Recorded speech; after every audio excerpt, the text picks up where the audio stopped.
Assalamualaikum warahmatullahi wabarakatuh dan selamat sejahtera. Okey, hari ini video kami adalah berkaitan dengan implikasi pandemik COVID-19 kepada aktiviti keagamaan secara maya dan kesihatan mental.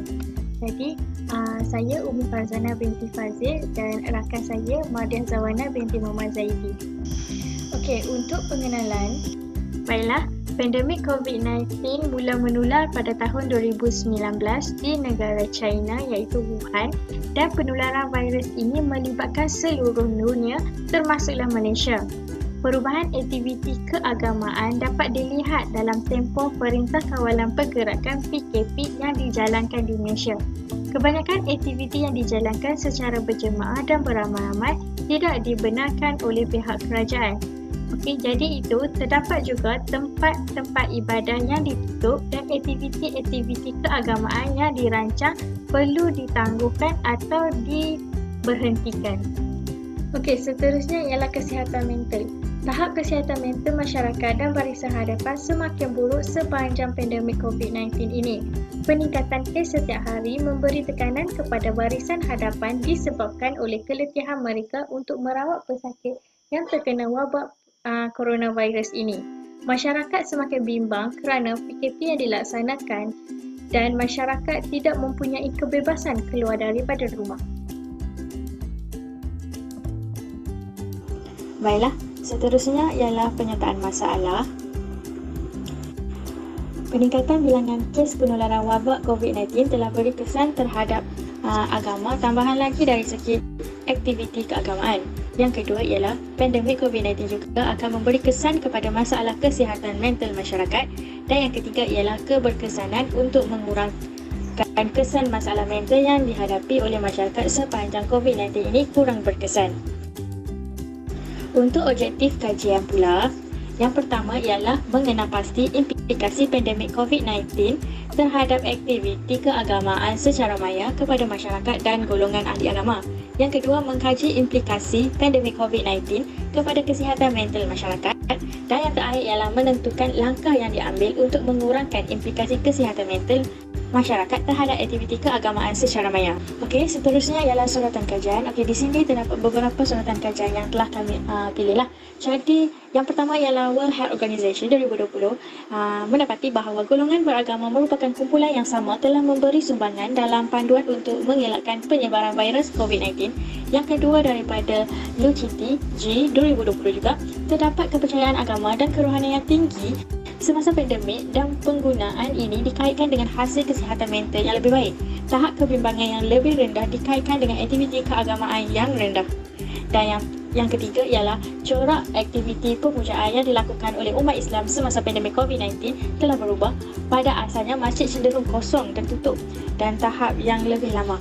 Kajian melihat corak yang melibatkan 4 pemboleh ubah iaitu kewajipan beribadah, pernyataan ibadah, dorongan menjauhkan sosial dan rasional umat Islam turut berubah.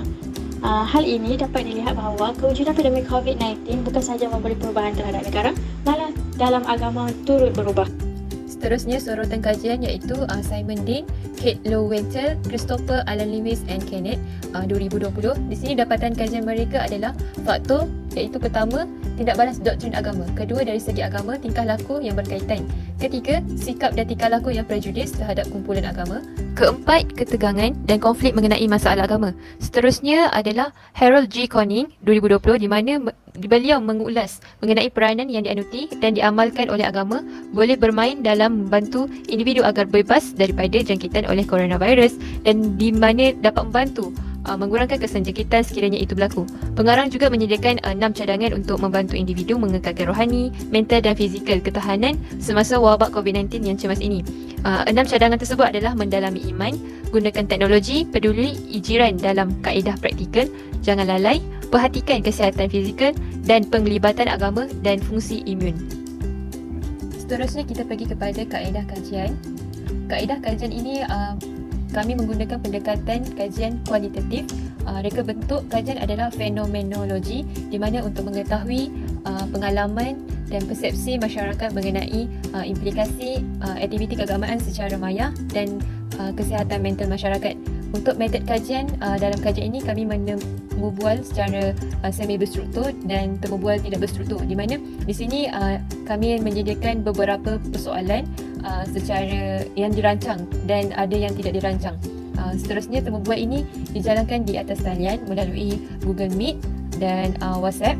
Kemudian untuk sumber sekunder kami menggunakan sumber internet, iaitu dalam pencarian artikel, jurnal dan sebagainya. Seterusnya untuk teknik persampelan ni kami menggunakan teknik persampelan convenience sampling, di mana di sini kami tidak memilih ciri-ciri yang spesifik terhadap responden kami. Kami pilih secara rawak, tiada lingkungan umur, limit lingkungan umur dan pelbagai latar belakang. Di sini juga saya sampel kami ialah seramai 5 orang dalam kalangan dewasa. Dan untuk objektif pertama iaitu mengenal pasti implikasi pandemik COVID-19 terhadap aktiviti keagamaan secara maya terhadap masyarakat dan ahli agama. Daripada temu bual yang saya dan Mardiah lakukan, di sini saya boleh simpulkan bahawa terdapat 3 tema daripada objektif ni. Yang pertama ialah pandangan masyarakat berkaitan pandemik COVID-19. Yang kedua, kebaikan aktiviti keagamaan secara maya. Yang ketiga ialah keburukan aktiviti keagamaan secara maya. Baiklah. Untuk tema pertama iaitu pandangan masyarakat berkaitan dengan pandemik COVID-19. Di sini saya sertakan beberapa pandangan daripada responden berkenaan dengan pandangan mereka berkaitan dengan pandemik COVID-19. Jadi untuk responden kedua berpendapat COVID-19 ini wabak yang berbahaya dan mampu mengancam nyawa. COVID-19 ini sangat bahaya kepada warga tua dan golongan yang berisiko. Untuk responden ketiga pula, pada pandangan saya COVID-19 ini adalah virus yang boleh menyebabkan kematian. Jadi virus ini berbahaya, boleh memudaratkan masyarakat kita, manusia yang ada di muka bumi ini. Jadi itu satu virus yang berjangkit. Yang ketiga ialah daripada responden kelima, iaitu pandangan saya pandemik COVID-19 ini penyakit yang berbahaya dan kita tidak tahu macam mana boleh berlaku. Tahu-tahu ada je terkena dan kita tak tahu benda ni boleh hilang bila. Jadi daripada pandangan masyarakat berkenaan COVID-19, ketiga-tiga responden ini menyatakan bahawa COVID-19 ini sangatlah berbahaya dan sampai mengancam nyawa kepada golongan-golongan yang berisiko. Untuk tema yang kedua ialah kebaikan aktiviti keagamaan secara maya. Di sini saya sertakan juga pandangan daripada responden kita. Untuk responden yang kedua, perubahan aktiviti seperti solat dilakukan secara jarak serta ceramah dilakukan secara online. Aktiviti keagamaan yang lain seperti ceramah, perkongsian ilmu boleh dibuat secara maya. Sebab apa? Mungkin sebelum ni ada kebaikannya sebab orang sibuk bekerja, tak ada masa nak pergi masjid, nak pergi ke surau atau nak ke masjid-masjid agama. Jadi baguslah benda ini sebab sekarang ni diorang akan ada handphone, laptop, barang-barang IT. Jadi diorang boleh tengok dekat media sosial. Jadi benda ni bagus juga untuk masyarakat. Ustaz-ustaz semua penceramah boleh buat live di Facebook, bagi kata-kata. Saya rasa benda ni memberi impak yang besar untuk masyarakat mendapat ilmu yang mudah. Jadi aktiviti keagamaan secara maya ini. Untuk responden yang kelima, ilmu-ilmu share melalui WhatsApp group. Ada video yang dikongsi daripada ustaz-ustaz dan dapat berjemaah bersama keluarga, mengaji, baca Yasin dan dengan keluarga, kongsi cerita dan ilmu daripada video keagamaan yang mereka tengoklah. Jadi di sini kebaikan aktiviti keagamaan secara maya ini memberi kesan kepada masyarakat yang mana mereka lebih mudah dengan menggunakan aplikasi dan menggunakan teknologi yang sedia ada sekarang ni. Jadi penerimaan mereka dalam aktiviti keagamaan secara maya ini positif dan mereka dapat laksanakan ibadah walaupun sepanjang pandemik COVID-19 ini. Untuk tema yang ketiga ialah keburukan aktiviti keagamaan secara maya. Di sini saya sertakan juga pandangan daripada responden berkenaan dengan keburukan aktiviti keagamaan secara maya. Untuk responden yang pertama, bagi penganut agama Islam terpaksa solat di rumah dan dengan ceramah hanya di online dan YouTube saja. Ia memberi kesan yang kuat kerana sejak lahir lagi diajar pergi ke masjid dan pergi ke tempat ceramah jika nak dengar ceramah. Bila norma baru ni ia akan memberi emosi dan khusyuk dalam beribadah dan kurang ketenangan kerana tidak dapat pergi ke masjid. Untuk responden seterusnya ialah ahli agama juga. Mereka yang patutnya ada tugas di masjid, mereka terbatas, tak tahu nak lakukan aktiviti macam mana seperti usrah, ceramah ke tazkirah untuk aktiviti keagamaan secara maya. Sebenarnya bagi kesan kepada orang yang berusia sebab mereka kurang berpengetahuan berkenaan dengan teknologi dan ia menyukarkan mereka untuk mendapatkan ilmu daripada ahli agama. Dan responden yang kelima pula mengatakan bahawa untuk aktiviti keagamaan secara maya kepada masyarakat adalah di mana tidak semua orang mahir dalam kendalikan teknologi macam golongan orang tua. Kurang pendedahan berkenaan ini jadi sukar untuk diorang, dan untuk golongan ahli agama pendapatan mereka juga akan terjejas. Jadi di sini keburukan aktiviti keagamaan bukan sahaja kepada masyarakat kita yang kurang khusyuk ataupun beremosi disebabkan tidak dapat ke masjid atau melakukan ibadat di masjid, malah ia memberi kesan ekonomi terhadap ahli agama itu sendiri. Baiklah, untuk dapatan kajian bagi menjawab objektif kami yang kedua, iaitu mengkaji implikasi pandemik COVID-19 kepada kesihatan mental masyarakat. Di sini daripada hasil dapatan kajian yang telah diperoleh daripada temu bual responden, kami mendapati ada 4 tema di sini, iaitu yang pertama, implikasi kesihatan mental masyarakat akibat berlakunya pandemik COVID-19. Kemudian yang kedua, perasaan masyarakat sepanjang penularan pandemik COVID-19. Yang ketiga pula ialah jenis aktiviti yang dijalankan oleh masyarakat sepanjang pandemik COVID-19. Dan yang keempat, penyesuaian masyarakat terhadap norma baharu sepanjang penularan pandemik COVID-19. Keempat-empat tema ni kami peroleh daripada hasil temu bual. Baiklah, kita pergi kepada tema kita yang pertama, iaitu implikasi kesihatan mental masyarakat akibat berlakunya pandemik COVID-19. Di sini ditunjukkan beberapa jawapan daripada responden, iaitu daripada responden yang pertama adalah terkesan juga kerana aktiviti keagamaan dapat kurangkan stres dan refleks diri kita dan ingatkan dosa kita seharian. Beri kesan kesihatan mental disebabkan tak boleh keluar rumah, bagi siapa yang selalu solat 5 waktu ni di masjid dan hidup di masjid, dan daripada hasil temu bual. Baiklah, kita pergi kepada tema kita yang pertama, iaitu implikasi kesihatan mental masyarakat akibat berlakunya pandemik COVID-19. Di sini ditunjukkan beberapa jawapan daripada responden, iaitu daripada responden yang pertama adalah terkesan juga kerana aktiviti keagamaan dapat kurangkan stres dan refleks diri kita dan ingatkan dosa kita seharian. Beri kesan kesihatan mental disebabkan tak boleh keluar rumah, bagi siapa yang selalu solat 5 waktu ni di masjid dan hidup di masjid, dan tak boleh lakukan ia, beri kesan kepada individu tersebut. Selain itu, pemakaian mask juga beri kesan kepada kesihatan mental disebabkan muka semakin teruk disebabkan pemakaian mask, jadi memberi tekanan kepada individu tersebut. Untuk responden yang pertama ni, dia merasakan diri dia terkesan terhadap apabila berlakunya pandemik COVID-19 ni, kerana ia boleh menyebabkan muka dia jadi teruk sebab pemakaian mask, dan aktiviti keagamaan tak boleh dilakukan secara seperti biasa. Okey, kita lihat pada responden kedua pula. Bagi saya, sepanjang PKP saya agak tekanan disebabkan saya terlalu pergi ke masjid untuk solat, tapi larangan ini memberi tekanan disebabkan saya merasa kosong dan ibadah saya tidak cukup. Untuk responden kedua ni merupakan ahli masjid yang selalu pergi ke masjid, dan dia juga merupakan seorang yang dah berusia. Jadi kat sini yang saya nampak, responden ini memang sangat terkesan sebab dia memberi tekanan untuk beliau juga untuk pergi ke masjid. Sejak ada PKP, dia menghalang untuk dia pergi ke masjid seperti biasa. Seterusnya, untuk responden yang ketiga, dia memberikan jawapan di mana kebanyakan kalau kita tengok dalam masyarakat kita ni terjejas dari segi ekonomi. Sebab apa? Sebab terjejasnya pekerjaan, perniagaan. Jadi benda ni, mentaliti masyarakat kita ni jatuh. Sebab apa, mungkin ada ahli keluarga yang susah dan ada yang senang. Dia tak pernah susah bila jadi benda ni. Jadi bab ekonomi akan terjejas. Tapi sebenarnya kita yang boleh mengolahnya mengikut SOP semua. Jadi kita boleh cegah benda ni semua. Selain daripada faktor ekonomi, mungkin orang yang berisiko tinggi ada penyakit kronik untuk mendapatkan jangkitan ini, dan lebih stres untuk berjaga-jaga sebab mereka lagi mudah untuk terkena jangkitan. Jadi mereka akan lebih berhati-hati. Yang saya nampak berdasarkan jawapan daripada responden yang ketiga ni, untuk dia tidak terlalu stres ataupun memberi tekanan terhadap diri dia. Dia melihat kepada sudut orang lain, di mana ada segelintir masyarakat kita yang terjejas pekerjaannya, perniagaannya apabila berlakunya COVID-19 ni.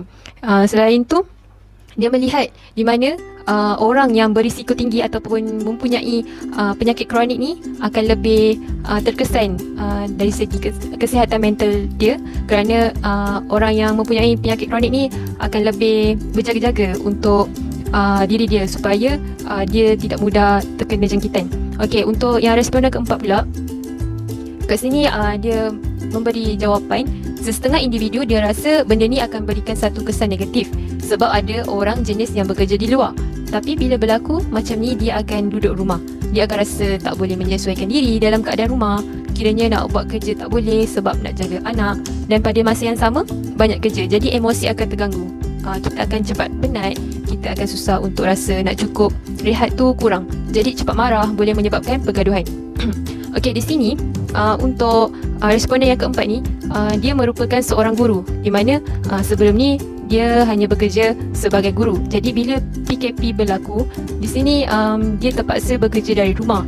Dan bekerja dari rumah ni sebenarnya terlalu banyak komitmen untuk dia buat. Dia ingin bekerja sebagai guru di rumah dan pada masa yang sama nak urus rumah tangganya di rumah. Jadi di sini dia memberi kesan terhadap emosi dia untuk membahagikan masa dia untuk bekerja dan uruskan rumah. Tambahan lagi, dia mengatakan dia rasa cepat penat sebab dekat sini kita nampak dia membuat dua kerja pada masa yang sama. Lepas tu sudah tentu emosi jadi tidak stabil. Dia merasakan cepat marah dan boleh menimbulkan pergaduhan.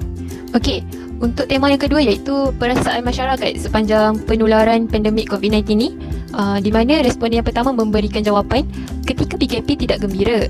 Satu tempoh saya gembira kerana saya bekerja praktikal dan dapat bantuan makanan oleh kerajaan dan rumah.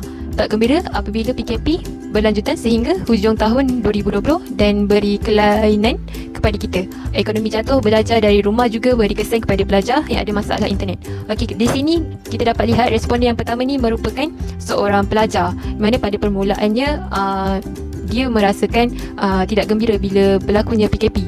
Kemudian dia berasa gembira disebabkan dia seorang pelajar dan dia sedang praktikal. Pada masa yang sama dia telah mendapat bantuan makanan daripada kerajaan disebabkan PKP tersebut. Kemudian bila berlakunya PKP ni, dia merasakan satu kelainan buat diri dia. Disebabkan itu juga dia memberi kesan kepada jadual belajar dia, di mana dia susah untuk belajar kerana mempunyai masalah internet. Seterusnya adalah untuk responden yang ketiga. Dia memberi jawapan, perasaan saya secara jujurnya tubuh badan kita lebih cukup rehat. Kita jadi banyak berehat, tapi kita manusia kan, kalau kita berehat je, kalau tak buat kerja pun tak mendatangkan hasil. Jadi sebenarnya tak seronok, tak fair, asyik berehat je, tak bekerja. Jadi ia boleh membuatkan kesihatan kita kuat. Iaitu di sini yang saya dapat simpulkan, responden yang ketiga ni secara jujurnya dia merasakan bila berlakunya PKP ni tubuh badannya menjadi tidak sihat sebab kita asyik rehat je, sebab sebelum ni penat bekerja, banyak bergerak, tapi bila PKP kena duduk rumah. Okay, kat sini dia rasa memang kesihatan dia kurang bila berlakunya PKP ni. Seterusnya untuk responden yang keempat, bagi saya seorang guru perkara ini tak jadi sukar pun walaupun bekerja dari rumah. Tapi kita tak terbiasa dengan suasana pekerjaan kita dari luar dengan bersama-sama dengan murid. Bila dekat rumah ni dalam masa yang sama kita ada kelas, kita ada kerja nak lakukan kat rumah. Jadi benda tu kita cuba perbaiki hari ke hari supaya jadi benda yang tak mustahil boleh kita buat. Okey, untuk responden keempat ni dia memberi jawapan seperti mana yang saya cakap tadi. Untuk responden keempat ni dia merupakan seorang guru. Jadi sebelum ni dia bekerja duduk bersama-sama murid. Jadi bila ditugaskan untuk bekerja di rumah, dia rasa satu kelainan lah, di mana kena buat kerja rumah dan pada masa yang sama kena ada kelas juga. Baiklah, untuk tema seterusnya ialah jenis aktiviti yang dijalankan oleh masyarakat sepanjang pandemik COVID-19. Di sini ada beberapa jawapan daripada responden yang diperoleh, iaitu daripada responden yang ketiga, saya berniaga online. Jadi saya habiskan masa dengan menghadap media masa, Facebook, WhatsApp, layan customer. Jadi benda tu memang kerja saya. Jadi saya tak bosan lah. Ia tak ganggu kesihatan mental saya. Responden yang keempat pula, jawapan yang diberi adalah sebelum ni banyak habiskan masa pada kerja, balik kita kena jaga anak. Tapi bila PKP, kita dah dapat habiskan masa dengan keluarga lebih lagi. Jadi kita dapat jaga anak, dapat ajak anak, sebab sebelum ni kita busy dengan kerja kita sendiri. Manakala untuk responden yang kelima memberi jawapan, saya suri rumah buat perniagaan online bagi bantu jana pendapatan. Sebab suami pun gaji kena potong, tak ada OT. Jadi saya buat inisiatif buat bisnes. Rutin harian macam biasa, lebih banyak luangkan masa dengan keluarga, buat kerja semua sama-sama. Okey, jadi di sini yang dapat saya simpulkan di mana terdapat masyarakat yang mengambil inisiatif mereka sendiri untuk jana pendapatan dengan membuat perniagaan secara online. Yang ni untuk yang menjadi suri rumah. Yang mana yang memang sedia ada berniaga online, jadi ia memang mudah sebab pada musim PKP ni kebanyakan orang memang duduk di rumah saja, jadi peluang perniagaan secara online ni akan menjadi luas lah. Dan ada setengah responden yang menyatakan bahawa sebelum ni dia bekerja dan sebelum ni dia tiada masa untuk meluangkan masa bersama keluarga. Jadi bila adanya PKP ni, kerja tu dia lebih habiskan masa dengan family di rumah. Balik tu boleh jaga anak, boleh didik anak. Alright, bagi tema yang terakhir iaitu penyesuaian masyarakat terhadap norma baru sepanjang penularan COVID-19. Untuk responden yang kedua, dia menjawab pada awalnya sangat sukar, tapi apabila hari-hari buat pakai mask dan bawa sejadah, cek suhu masuk ke mana saya, dah terbiasa ia menjadi mudah. Manakala jawapan untuk responden yang keempat, first kita kena patuh dengan arahan kerajaan. Jadi benda tu nak tak nak kita kena follow. Bukan untuk kepentingan diri kita je, tapi kepentingan orang lain. Sebab kita pun ada anak kecil, jadi kita kena sediakan mental untuk apa yang berlaku sekarang, sebab benda ni tak dijangkakan. Untuk jawapan responden yang ke-50 ialah di mana disebabkan dia suri rumah, bagi saya kerjasama je. Cuma untuk norma baru pakai mask semua saya boleh sesuaikan dan mengikuti SOP. Berdasarkan ketiga-tiga jawapan daripada responden, Habiskan masa dengan family di rumah. Balik tu boleh jaga anak, boleh didik anak. alright, bagi tema yang terakhir iaitu penyesuaian masyarakat terhadap norma baru sepanjang penularan COVID-19. Untuk responden yang kedua, dia menjawab pada awalnya sangat sukar, tapi apabila hari-hari buat pakai mask dan bawa sejadah, cek suhu masuk ke mana saya, dah terbiasa ia menjadi mudah. Manakala jawapan untuk responden yang keempat, first kita kena patuh dengan arahan kerajaan. Jadi benda tu nak tak nak kita kena follow. Bukan untuk kepentingan diri kita je, tapi kepentingan orang lain. Sebab kita pun ada anak kecil, jadi kita kena sediakan mental untuk apa yang berlaku sekarang, sebab benda ni tak dijangkakan. Untuk jawapan responden yang ke-50 ialah di mana disebabkan dia suri rumah, bagi saya kerjasama je. Cuma untuk norma baru pakai mask semua saya boleh sesuaikan dan mengikuti SOP. Berdasarkan ketiga-tiga jawapan daripada responden, dapat saya simpulkan di mana untuk penyesuaian masyarakat terhadap norma baru sepanjang penularan COVID-19 ni, kebanyakan masyarakat dapat menyesuaikan diri mereka dalam norma baru dengan mengikuti SOP, dengan contoh kalau macam dari segi alright, bagi tema yang terakhir iaitu penyesuaian masyarakat terhadap norma baru sepanjang penularan COVID-19.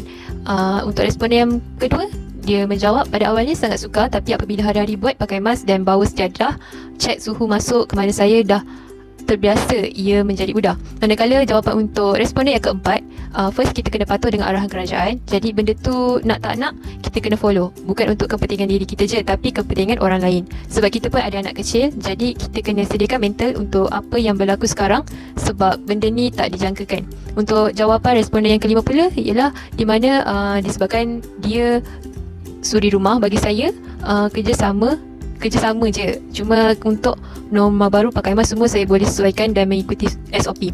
Berdasarkan ketiga-tiga jawapan daripada responden, dapat saya simpulkan di mana untuk penyesuaian masyarakat terhadap norma baru sepanjang penularan COVID-19 ni, kebanyakan masyarakat dapat menyesuaikan diri mereka dalam norma baru dengan mengikuti SOP, dengan contoh kalau macam dari segi untuk menjalankan aktiviti keagamaan, diorang kena membawa sejadah sendiri, pakai mask dan lain-lain, menandakan mereka patuh atas arahan kerajaan. Baiklah, untuk menjawab objektif kami yang ketiga iaitu menentukan langkah yang diambil untuk mengurangkan implikasi kesihatan mental masyarakat terhadap aktiviti keagamaan secara maya. Di sini terdapat 4 tema di dalam dapatan kajian kami, iaitu yang pertama, langkah mengurangkan kesan kesihatan mental. Yang kedua, peranan kerajaan dalam memberi ruang terhadap aktiviti keagamaan. Yang ketiga, peranan kaunseling dalam membantu kesihatan mental masyarakat. Dan yang keempat, cara untuk melakukan aktiviti keagamaan dalam tempoh berlakunya pandemik COVID-19. Baiklah, kita pergi kepada tema yang pertama, iaitu langkah mengurangkan kesan kesihatan mental, di mana responden yang pertama memberikan jawapan iaitu langkah ialah bergantung kepada pengurusan masjid.